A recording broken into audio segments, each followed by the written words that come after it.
Welcome to the Phone Arena video review of the BlackBerry Bold 9650. The 9650 is now available from Sprint as a replacement to the Tor 9630. Though no official announcement has been made, we expect to see it launched on Verizon in the near future. Looking at the BlackBerry Bold, there's not much difference between it and the Tor 9630. The biggest thing is the addition of the optical trackpad. This optical trackpad is already found on many BlackBerry devices, such as the Curve 8530 and the Bold 9700. The other major upgrade from the Tor to the Bold 9650 is the addition of Wi-Fi. Again, something found on the Curve 8530. Visually, everything is the same between the Bold and the Tor. It features the same keypad as well as the same key layouts. The side keys, here we find the volume as well as the headset jack, convenience key, and micro USB port.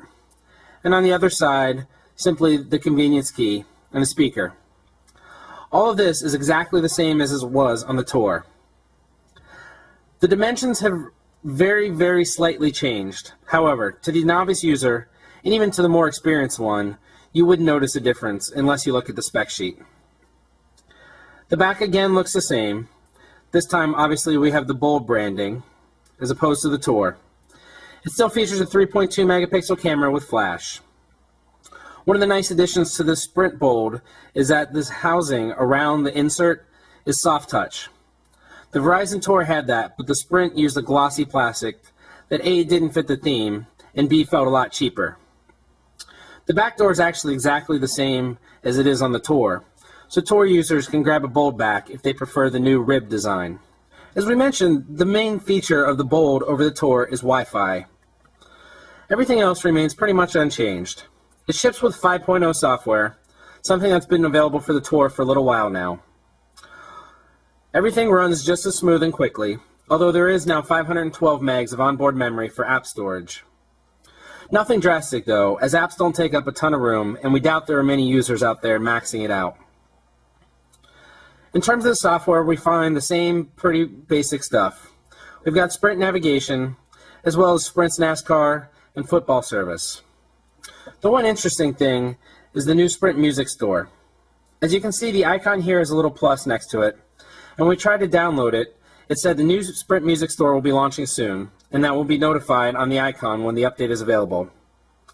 We haven't heard Sprint make any mention of a new music store, but it is something that we've lamented about in the past. While quite functional, it's pretty ugly and has been in need of a virtual makeover. So you're probably wondering what the big deal is about the 9650. In all honesty, not too much. When we reviewed the Tor back last summer, we praised it for its excellent hardware. And indeed, especially since it's basically the same device, the Bold carries over this tradition. It feels extremely solid in the hand. It's really well built with premium materials.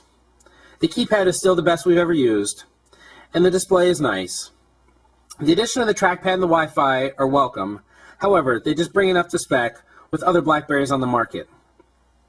Honestly, we don't really even see a need domestically for Wi-Fi on CDMA networks, given the prevalence of 3G.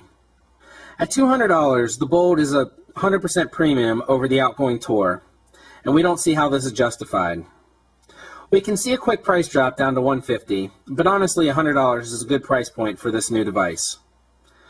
With the rise of Android, the consumer smartphone market has been exploding. At $200, we see no reason why a consumer would not pick the HTC Evo 4G, available from Sprint in just a few weeks for the same $200, over something like the Bold. Yes, the keypad is nice. Yes, we like the trackpad, and the display is good.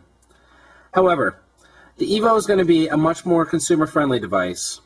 It offers way better specs than the Bold. And honestly, Android has outpaced BlackBerry in terms of smartphone for the average consumer.